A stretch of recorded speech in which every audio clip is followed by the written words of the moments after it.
Ijoolleen gola madaamii keessa teechanii paaspoortiin keessan tajaajila fitatee madaamotni keessa yookaan hojjechiisan keessan paaspoortiin kan ittiin haaromsiifamu 3,250 kan isiniin jedhu jechuudha.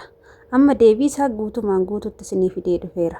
Isin laayik gochuudhaan viidiyoo kanaa hanga xumuraa daawwadhaa. Yeroo baay'ee walee yeroo viidiyoo waan biraa fidduu yeroo waa'ee biraa fidduu ana arrabsuu fi baay'een keessa fiddanii dhuftanii na arrabsitu. Garuu yeroo viidiyoo barumsa qabu isinii gadhiisu viidiyoo kiyyaa hin dhaggeeffattanii jechuudha. Baay'een nama arraba jaalata, lola jaalata. Ani garuu arraba sanniin dhiistanii osoo viidiyoo mana hojjedhu qofa ilaaltanii waleen nama akkasin eeddasanii miti. Garuu viidiyoon ishiin hojjettu ergaa qaba jedhee yaada. Warroonni arrabaaf muddamtanii boruutti qaanoftu. Kanaafuu viidiyoo keenya qofa laayik godhaa isiniin jenna. Irraa akka barattaniif malee akka irraa arrabsitaniif miti. Asumarraan viidiyoo kana keessatti waa baay'ee argattu. Kanaafuu viidiyoo kana hanga xumuraa dhaggeeffadhaa. Warroonni gaafii na gaafattanis hanga xumuraatitti dhaggeeffadhaa isiniin jedha. Jaarsi bira hojjedhu paaspoortiin 2,500 haareffamanaan jedhe. Lakki jedheen falmaa ture. Homaa hamma kunoo kontiraata waggaa 2 fixuufan jechaa jira. Garuu hammaayyuu naaf hin haaromsifne. Riyaala 2,500 fidinaan jedhe jechuudha. Ani paaspoortii koo biyyatti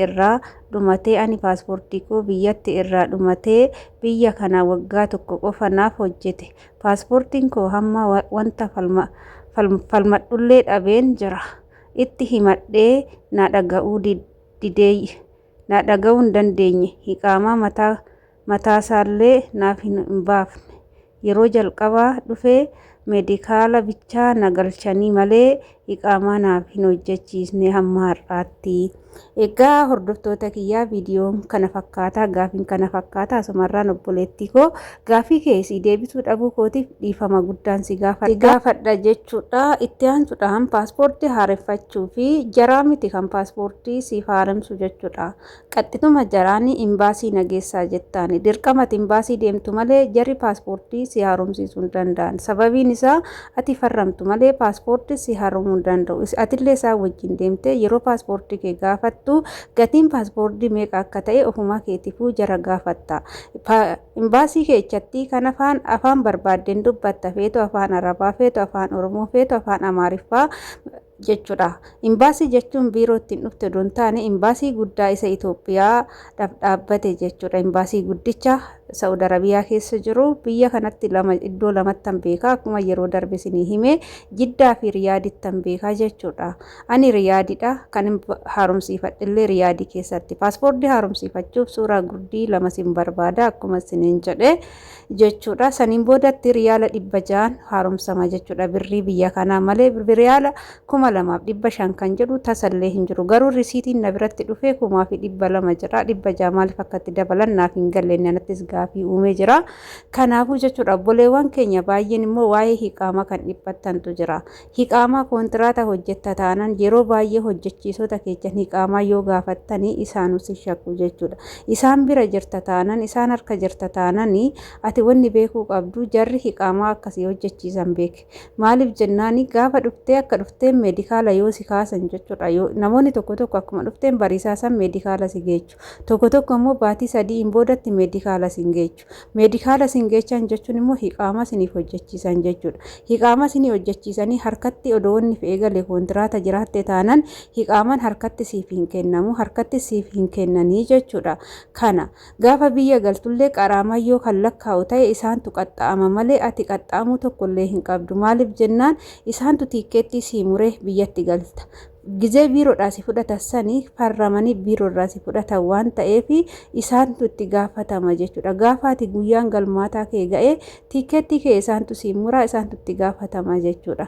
Kanaafuu wanti hiqaamaa kontiraata jirta taana wanti si yaaddechu tokkollee hin jiru. Ijoollee baay'een hiqaaman nuuf hin hojjechiifamne jedhanii kan yaaddaan jiru. Mee ani waa'ee kiyya isinitti hima hiqaaman hadhan harka jiraate osoo hin taane hiqaamaa baranan waggaa dhugaan sinin jira waggaa 5ffaa keessatti hiqaamaa ijaan arge malee hiqaamaadhaa kan qabu hin beekun ture. Kontiraata waan ta'eef waa'ee hiqaamaa yoo dubbatan baduuf taati hiqaamaa kana fudhattee jedhameeti kan nama shakkan. Paaspoortii kee yoo gaafatte paaspoortii fudhattee baduuf taati jedhanii nama shakku jechuudha. Kanaafuu paaspoortii fi hiqaamaa gaafa galtu malee ijaan hin argitu jechuudha. Paaspoortiin kee tajaajila yoo fixate illee siif haaromsiisu jechuudha. Kan haaromsiifamu immoo riyaala 2,500 osoo hin taane riyaala 600 jechuudha. Yoommoo akkuma risiitii kiyyarratti argee 200 jechuudha. Kanaan alatti isaaniif paaspoortumaa hojjechaa baata jechuudha. Bar 1,000 hojjettaa mindaa ji'a 3 paaspoortiitti fixataanan maal hojjetattere kun immoo waanuma hin jirre jechuudha. Ijoollee baay'een akkasitti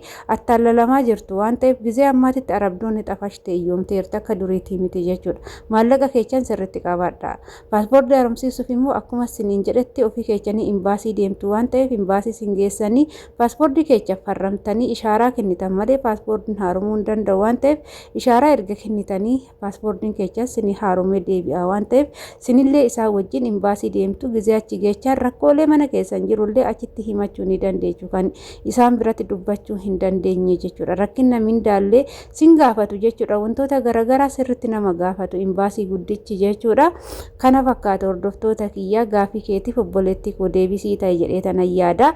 Waa'een hiqaamaa ati kontiraata erga fixattee yoo galuu barbaadde hin galtaa yoo dabalachuu barbaadde immoo ammas irra deebi'anii hiqaamaa waggaa arfaffaa siif haaromsu kan waggaa sadaffaa siif haaromsu jechuudha. Haga taa'uu barbaaddu immoo suma qofatu beekaa jechuudha. Egaa kana fakkaata gaafiin kee si deebi'ee jedhee yaada. Sumarraan illee obboleewwan keenya baay'een jechuudha. Gizee gola ormaa hojjennu gizee mana madaamii hojjennu jechuudha. Wantoota garaagaraa ni gaafanna madaamota jechuudha.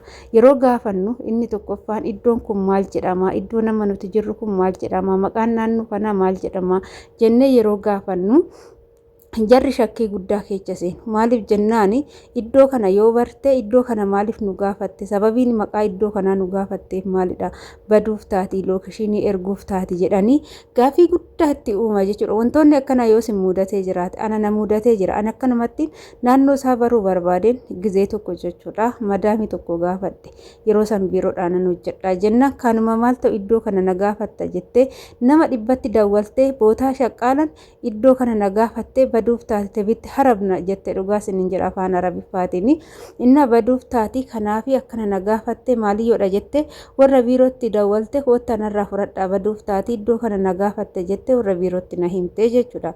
Kuni mudannoo yeroo kamiyyuu irraanfachuu fi dagachuu hin dandeenye.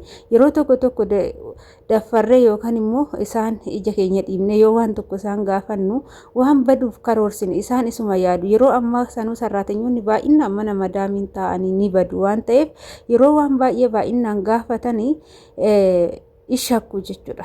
Irra deddeebitee keessattuu waa'ee paaspoortii waa'ee qaamaa yoo gaafatte baduuf karoorsitee jirti fudhattee baduuf taati jedhanii keessa isaaniitti yaadu malee akka nuti yaadnu kanatti hin yaaddu jechuudha jarattiin. Kana fakkaata kanaafuu jechuudha yeroo waan tokko isaan gaafannu of eeggannoodha. Waa'ee qaama sirma gaafachuu hin qabnu. Isaantu hojjechiisa isaantu itti gaafatama kontiraata jiraatte taanan isaani jechuudha. Qaraaman isaan irratti lakkaa'aa malee sirratti hin lakkaa'u yeroo kamiyyuu taanan osoo wanni fe'ee galee qaraamaa gara kee hin dhufu jechuudha kontiraata jiraatte taanan. Siniif galee miti ani yeroo jalqaba waggaa 2 hojjedhe ani waa'ee qaamaadhaa hin beekuyyuu ture. Giziman galuu naa kennani qaama galuun arge malee hin beekun tureyyuu jechuudha. Kana fakkaata hordoftoota kiyyaa gaafii biraa yoo qabaattanii saanduqa koomentii jalatti barreessaa mana kana laayik sheer gochuudhaan nu jajjabeessaa isiniin jenna. Walee teechan qaxalee teechan jabeeffadhaadha.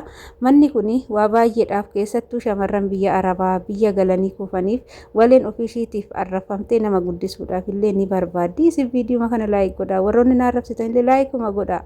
Bakka ana dhiisatii ishiidhaafis laayik godhaa nu jajjabeessaa isiniin jenna. Akkas kana fakkaataa badiyyoon qabaadde dhiifama naa godhaa isiniin jechuu jaaladha hordoftoota koo ani baay'eessin jaaladha baay'eessin kabajaa turtii na wajjin gootaniif turtii gaarii isiniif haa ta'u baay'ee.